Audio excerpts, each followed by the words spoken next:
ان اللہ و ملائکتہ یصلون علی النبی یا ایہا الذین آمنوا صلوا علیہ وسلموا تسلیما الصلاۃ والسلام علیک یا سیدی یا رسول اللہ وعلی آلک واصحابک یا سیدی یا حبیب اللہ۔ انتہائی محترم و مکرم بزرگوں، نوجوان دوستوں، عزیز بچوں، اللہ رب العزت کی فضل و توفیق سے ہم سب جمعۃ المبارک ادا کرنے کی نیت سے مسجد میں حاضر ہیں۔ میری دعا ہے خالق کائنات جل جلالہ ہم سب کا حاضر ہونا اپنی بارگاہ اقدس میں قبول و منظور فرمائے۔ حضور نبی رحمت شفیع امت صلی اللہ علیہ وآلہ وسلم آپ کا فرمان اقدس ہے، جو بندہ میری ذات پر جتنی دیر تک درود پاک پڑھتا رہتا ہے برابر اتنی دیر تک اس پر اللہ کی رحمتیں برستی رہتی ہیں۔ فرمایا بندے کی مرضی ہے کہ وہ درود پاک زیادہ پڑھے یا تھوڑا پڑھے۔ اس میں ہمارے لیے دعوت ہے کہ درود ہم نے زیادہ پڑھنا ہے۔ اللہ کریم مجھے اور آپ سب کو عمل کی توفیق عطا فرمائے۔ سورۃ التکویر کی تفسیر کا آج دوسرا حصہ آپ کی خدمت میں عرض کروں گا، اور ساتھ ہی ساتھ حضرت سیدی و سیدنا امام جعفر صادق رضی اللہ تعالی عنہ آپ کی ذات اقدس کے حوالے سے بھی کچھ ضروری گزارشات عرض کروں گا، اور انشاءاللہ آنے والے جمعۃ المبارک میں تفسیر بھی ہوگی اور ساتھ میں حضرت سیدنا امیر معاویہ کا ذکر بھی ہوگا۔ گرامی قدر حضرات، جہاں سے پچھلے جمعے ہماری گفتگو کو روکا گیا تھا وہیں سے آگے بات کو لے کے چلتا ہوں۔ اللہ نے فرمایا وَإِذَا الْمَوْءُودَةُ سُئِلَتْ، اور فرمایا کہ جس کو زندہ درگور کیا گیا تھا اس بچی سے سوال کیا جائے گا بِأَيِّ ذَنبٍ قُتِلَتْ، کہ تمہیں کس گناہ کی وجہ سے قتل کیا گیا تھا۔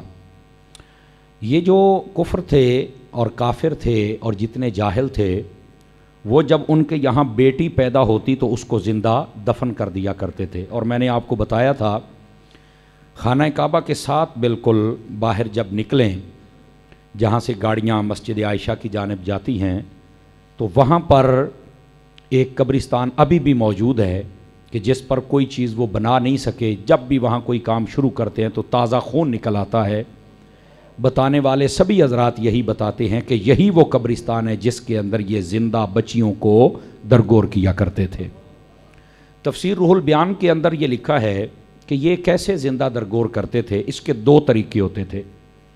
پہلا طریقہ کار ان کا یہ ہوتا تھا کہ جب ان کے یہاں بچی پیدا ہوتی تھی تو یہ بچی کی عمر تقریباً 6 سال ہونے دیتے تھے، جب تک وہ اپنے قدموں پر چلتی تھی، اتنی عمر ہونے دیتے تھے، اور اس کے بعد اس کی ماں سے کہتے تھے کہ اس کو ذرا تیاری کروا، بناؤ سنگار کر، اچھے کپڑے پہنا، آج ہم اس کو اس کے سسرال چھوڑ کے آئیں گے۔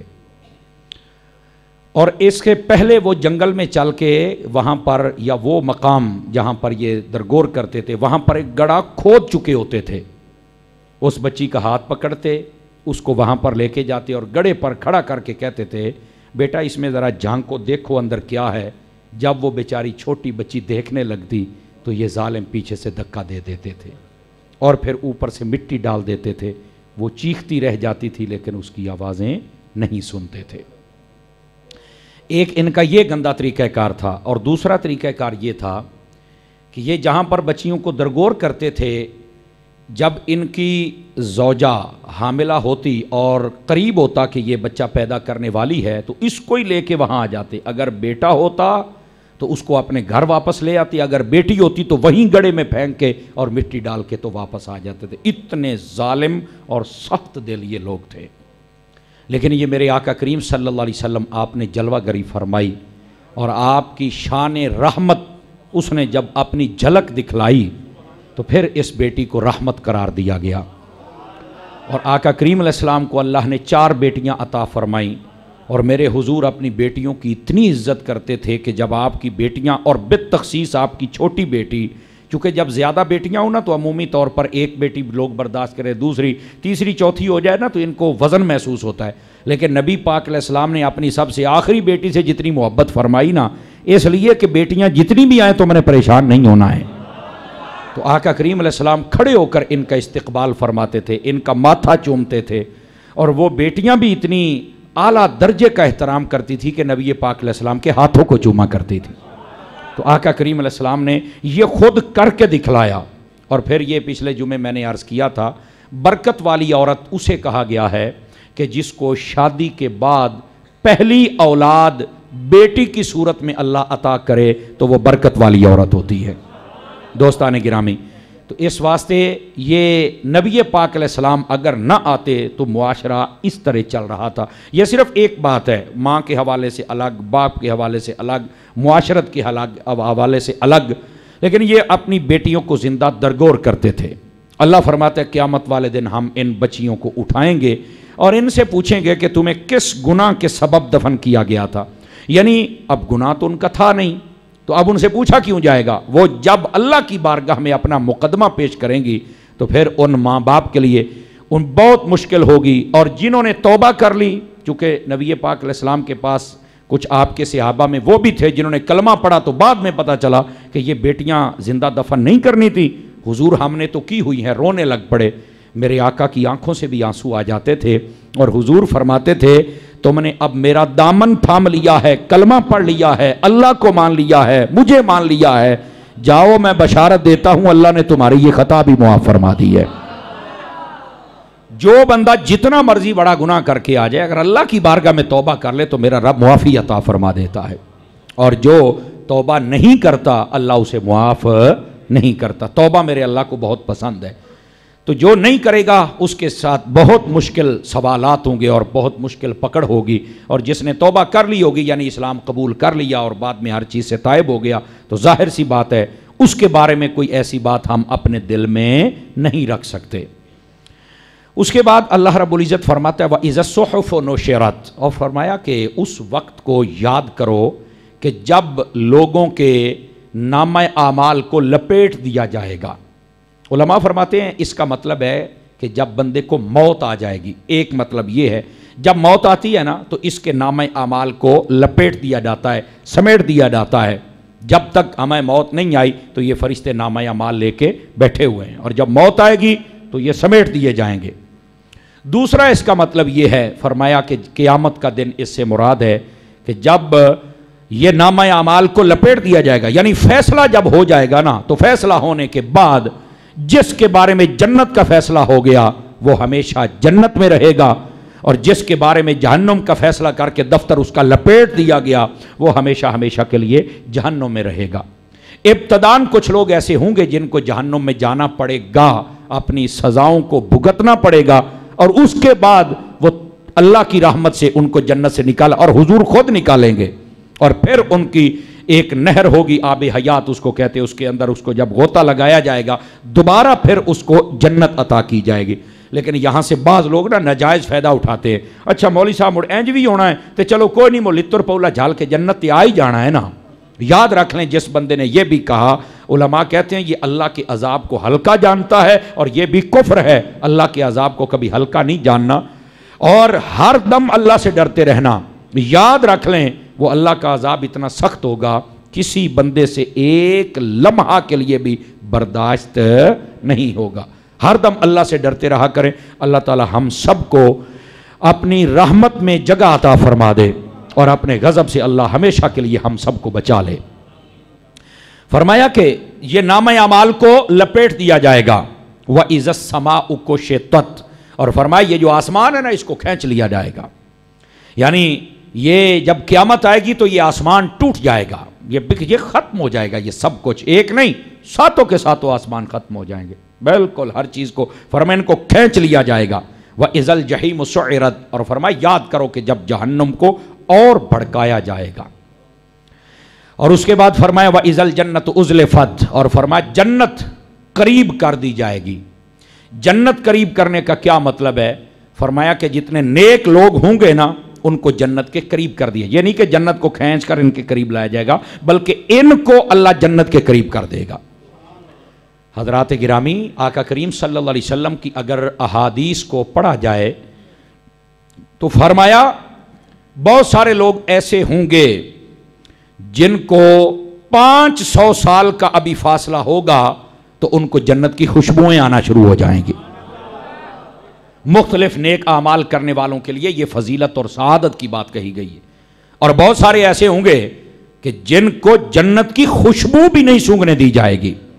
تو اس واسطے نیک اعمال کرنے چاہیے، اللہ کو راضی کرنا چاہیے، اس کے ساتھ بندے کو جنت کی خوشبو بھی مل جاتی ہے اور جنت بھی میسر آ جاتی ہے۔ اور اس کے بعد فرمایا علمت نفس ما احضرت، فرمایا اس دن کو یاد کرو کہ جب ہر بندہ جان لے گا کہ آج میرا نامہ اعمال میں میرے لیے کیا ہے، اس کے سامنے حاضر کر دیا جائے گا، ہر چیز اس کے سامنے ہوگی۔ بلکہ یہاں پر اس کی تفسیر کے اندر لکھا ہوا ہے قیامت والے دن جب لوگ اکٹھے ہوں گے نا تو ان کے جسموں پر کوئی کپڑا نہیں ہوگا، بالکل ننگے ہوں گے، جس طرح پیدا ہوئے تھے نا ان کے جسموں پر کوئی کپڑا نہیں تھا۔ تو جس دن قیامت والے دن اٹھے گے اس طرح، نبی پاک علیہ السلام سے سوال ہوا یا رسول اللہ صلی اللہ علیہ وسلم یہ جسم ہمارے ننگے ہوں گے تو لوگ ایک دوسرے کو دیکھیں گے نہیں؟ مطلب یہ بھی ایک شرم و حیا کی کیفیت ہے نا کہ سوال کیا۔ نبی پاک علیہ السلام نے فرمایا اتنی گھبراہٹ ہوگی کہ کسی کو دیکھنا تو دور کی بات اسے اپنی ہوش بھی نہیں ہوگی، اتنی گھبراہٹ ہوگی اس دن، اتنی گرمی ہوگی، اتنی شدت ہوگی اور اتنی آزمائش ہوگی۔ فرمایا بس بچیں گے وہ جن کو اللہ اپنے عرش کا سایہ عطا فرمائے گا اور جن سے اللہ راضی ہو جائے گا۔ اور قیامت والے دن فرمایا سب سے پہلے اللہ جس کو لباس عطا فرمائے گا، فرمایا کہ میں محمد عربی ہوں جس کو اللہ لباس عطا فرمائے گا۔ اور ایک روایت میں حضرت ابراہیم علیہ السلام کا ذکر بھی ہے، فرمایا اللہ تعالیٰ کرامت کا حلہ، یہ کرامت عزت کو کہتے ہیں، اللہ اس کا حلہ یعنی لباس ہمیں عطا فرمائے گا اور ہم پہنیں گے۔ اور اس کے بعد پھر جس کو اللہ چاہے گا تو وہ سارے پہنیں گے، ورنہ اس دن تو کوئی ساتھ کھڑے ہونے والے کو بھی نہیں دیکھ پائے گا کہ یہ کس کیفیت میں اور کس حالت میں ہے۔ اتنی گھبراہٹ اور اتنی شدید گھبراہٹ۔ اگر اس چیز کو کوئی نہیں سمجھ سکا تو آپ حالیہ یہ جو ترکیہ کے اندر زلزلہ آیا ہے آپ اس کو دیکھ سکتے ہیں، ترکی، شام، لبنان، اس کے اندر جتنا زلزلہ ہے کتنی پریشانی ہے۔ 11,000 سے زائد اموات کی تصدیق ہو چکی ہے اور 20,000 کے قریب، میں رات کو میں نے سنا تھا تو میں نے وہی عرض کیا، 11,000 کی تصدیق ہے، غالباً بتا رہے ہیں کہ 20,000 کا بھی سنا جا رہا ہے۔ نقصان بہت زیادہ ہوا ہے۔ دوستان گرامی، یہاں پر میں چلتے چلتے یہ بات بھی عرض کر دوں، یہ قیامت آپ نے سنا ہے نا لفظ، اب دیکھ لیں کہ قیامت ایسے آتی ہے۔ بڑی بڑی بلڈنگیں تہس نہس ہو گئیں، کسی کو بھاگنے کا موقع نہ مل سکا، اور ملبے تلے سے کئی ایسی داستانیں بھی نکل رہی ہیں کہ بندہ حیران ہو جاتا ہے۔ ایک بندہ ملبے تلے نکلا، اپنے بیٹے کو اس نے سینے سے لگایا، مر تو دونوں ہی گئے لیکن اس کی محبت بتاتی تھی کہ اولاد کیا چیز ہوتی ہے۔ ایک چھوٹی سی بچی کی تصویر دکھائے گی، ملبے کے نیچے ہے، تو وہ نا اپنے چھوٹے بھائی کو نیچے رکھ کے ایسے اپنی کونی ہے وہ بھی دبی ہوئی لیکن اپنے بھائی کو اس نے نا ایسے بچایا ہوا ہے۔ یہاں سے اندازہ لگائیں بہنیں اپنے بھائیوں سے کتنا پیار کرتی ہیں۔ سمجھ آ رہی میری بات کی؟ تو وہاں پر بہت کچھ ہمارے سیکھنے کے لیے ہے، عبرت کے لیے ہے۔ وہاں محبت کی داستان بھی ہے، وفا کی داستان بھی ہے، وہاں پر تباہی کی داستان بھی ہے، اور یہ تباہیاں کس وجہ سے ہوئی ہیں یہ سب جانتے ہیں۔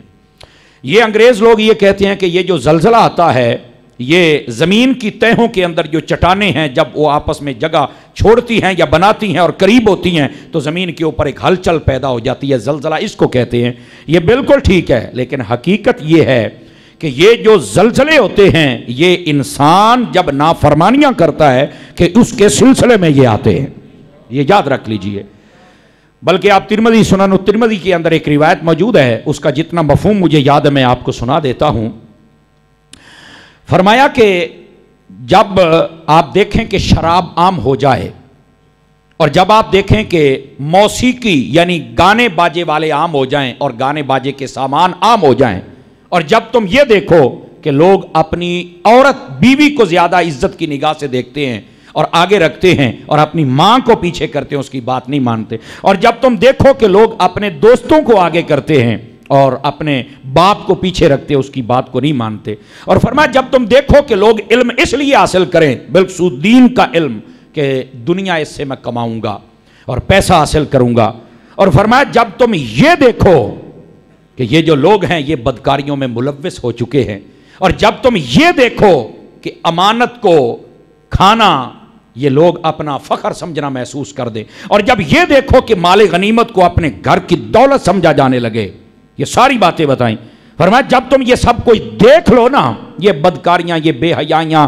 یہ سب کچھ، تو فرمایا انتظار کرنا تیز ہواؤں کا، سرخ آندھیوں کا، اور زلزلوں کا، زمین میں دنسائے جانے کا، باندر، سور اور خنزیر بنائے جانے کا انتظار کرنا اس وقت۔ یہ میرے نبی نے فرمایا ہے۔ آج معاشرے میں کیا ہو رہا ہے یہ سب آپ کے سامنے ہے، سمجھ آ رہی ہے میری بات کی؟ اب ہو تو پوری دنیا میں رہا ہے، تو پھر دو چار جگہ پہ کیوں زلزلہ آتا ہے؟ میری جان، علماء نے لکھا ہے اس بات کو، یہ اس لیے ہوتا ہے تاکہ لوگوں کو نا جگایا جائے، جھنجھوڑا جائے کہ آج ان کے ساتھ یہ ہوا ہے، توبہ کر لو ورنہ تمہارے ساتھ بھی ہو سکتا ہے۔ سمجھ آ رہی ہے میری بات کی؟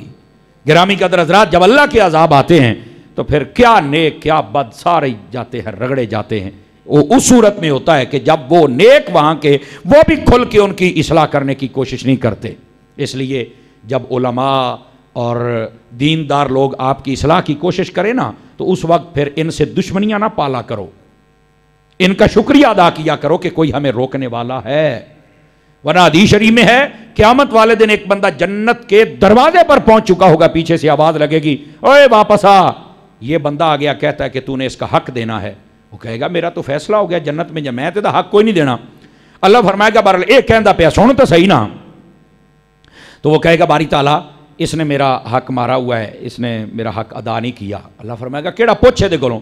وہ آکھے گا یا اللہ انہوں پوچھ بھی، آپ تے نمازاں پڑھدا سی، روزے رکھدا سی، تلاوت کردا سی، تے میں گناہ کردا سی، شرابی، کبابی، ڈاکو، بدماش سارا کوئی سی، اے میرے گھر دے نال والے گھر دے وچ سی، آپ نمازاں پڑھن جاندا سی، آپ کدی مینوں بھی آکھیا سوں، اے دا حق تے بندا سی نا، ایک واری تا کہ آ جانا۔ آپ نے توجہ نہیں فرمائی میری بات پر۔ تو یہ جو کہتے ہیں او نہیں جی یہ بات ہے جڑا جتھے لگا لگا رہن دیو، آج تے زمانہ ہی کوئی نہیں، او نہیں ہو میرا پتر، اے تینوں حق ادا کرنا پڑے گا۔ اس واسطے خود بھی ادا کرو، اور جو علماء ادا کرتے ہیں ان کا بھی شکریہ ادا کیا کرو کہ یہ تمہیں ہر قسم کے گناہ سے جھنجھوڑتے ہیں، بتاتے ہیں، اس وجہ سے بھی عذاب ٹل جاتا ہے۔ توجہ ہے کہ کوئی نہیں ہے؟ مسجدیں آباد کرو۔ حدیث شریف میں ہے، فرمایا اللہ کا عذاب جب آتا ہے نا، اللہ فرماتا ہے ان کو برباد کر دے، تیس نیس کر دے۔ یہ آتا ہے اور پھر واپس چلا جاتا ہے، حالانکہ میرے اللہ کو سب چیزوں کا علم ہے۔ وہ اللہ فرماتا تینوں گلیا سی بھی انہوں سارے انہوں ملیا میٹ کر دے، تو پھر واپس آ گئے ہیں۔ تو وہ عذاب پتہ کیا کہتا ہے؟ باری تعالیٰ کچھ بندے مسجد میں بیٹھ کے تیرا ذکر کر رہے تھے، اس واسطے میری تو جرت ہی نہیں ہوئی کہ میں باقیوں کو بھی رگڑا دے دوں، میں تو واپس آ گیا ہوں۔ یہ ایک وقت تک ایسا ہوتا رہتا ہے، اس واسطے مسجد کو آباد کرو میرے بھائی۔ مسجدیں بند کرنے سے کرونا نہیں بھاگے گا، توجہ نہیں فرما رہے، مسجدیں کھولنے سے بھاگے گا بھائی، اس سے تو عذاب ٹل جاتے ہیں۔ لیکن ہماری قوم کو کون سمجھائے عزیز؟ تو یہ جو زلزلے آتے ہیں یہ اصل میں ہمارے کرتوتوں کے ہی سبب آتے ہیں۔ اللہ رب العزت ہم سب کو اپنے محبوب صلی اللہ علیہ وسلم کی اطاعت کی توفیق عطا فرما دے، اپنی اطاعت کی توفیق عطا فرما دے۔ اور وہاں پر جتنا بڑا نقصان ہوا ہے، یہ ترکیہ چونکہ مسلمانوں کا ملک ہے، عاشقان مصطفیٰ اکثر ہے وہاں پر، ٹھیک ہے، اسی طرح شام، وہ تو سمجھیں اس کے اندر ہماری بہت بزرگ ہستیاں وہاں پر موجود ہیں، ٹھیک ہے۔ ابھی میں تو 2 ماہ پہلے ہی شام سے ہو کے آیا ہوں، بڑے بڑے ہمارے نبی پاک علیہ السلام کی اہل بیت کے افراد ہیں، نبی پاک کے صحابی ہیں، اللہ کے نبیوں کے وہاں پہ مزار ہے، اتنی خوبصورت سرزمین، آپ اس سے اندازہ کریں، نبی پاک نے ہاتھ اٹھا کے دعا فرمائی یا اللہ شام میں برکت عطا فرما دے۔ آپ اس بات سے اندازہ فرمائیں کتنی عظیم سلطنت ہے وہ ہے۔ تو نبی پاک ان کے لیے دعا کرتے رہے، اور وہاں پر بڑی عظیم ہستیاں، وہاں پر بھی بہت نقصان ہوا۔ وہاں پر تو پہلے ہی بڑے عجیب و غریب حالات تھے، لیکن آج اس زلزلے کے بعد نہ جانے کیا قیامت ڈھائی گئی ہوگی۔ لیکن زلزلہ آیا، اللہ کریم ان سب جو شہید ہوئے ان کی بخشش فرمائے، اور جو زخمی اللہ جلد سے صحتیابی عطا فرمائے، اور ساتھ ہی ساتھ اللہ تعالیٰ اس ملک کا یہ جو خسارہ ہے اپنی رحمت سے جلدی دور فرمائے۔ ساتھ ہی ساتھ یہ بات بھی ہے، جب بھی امت پر مشکل وقت آیا نا، اللہ تعالیٰ سلامت رکھے دعوت اسلامی کو۔ وہاں پر دعوت اسلامی پہنچی ہے، سیانے کہندے نے جننے جوگے ہے گے ہو اونا کام تے کرو نا۔ ہمارے پیارے بھائی رکن شورا حاجی عبدالحبیب اتاری صاحب سارے اپنے کام چھوڑے فوراً فلائٹ پکڑی اور وہاں پہنچے، اور 3 دن سے میں دیکھ رہا ہوں، یقین کریں نیند گاڑی میں پوری کر رہے ہیں، اور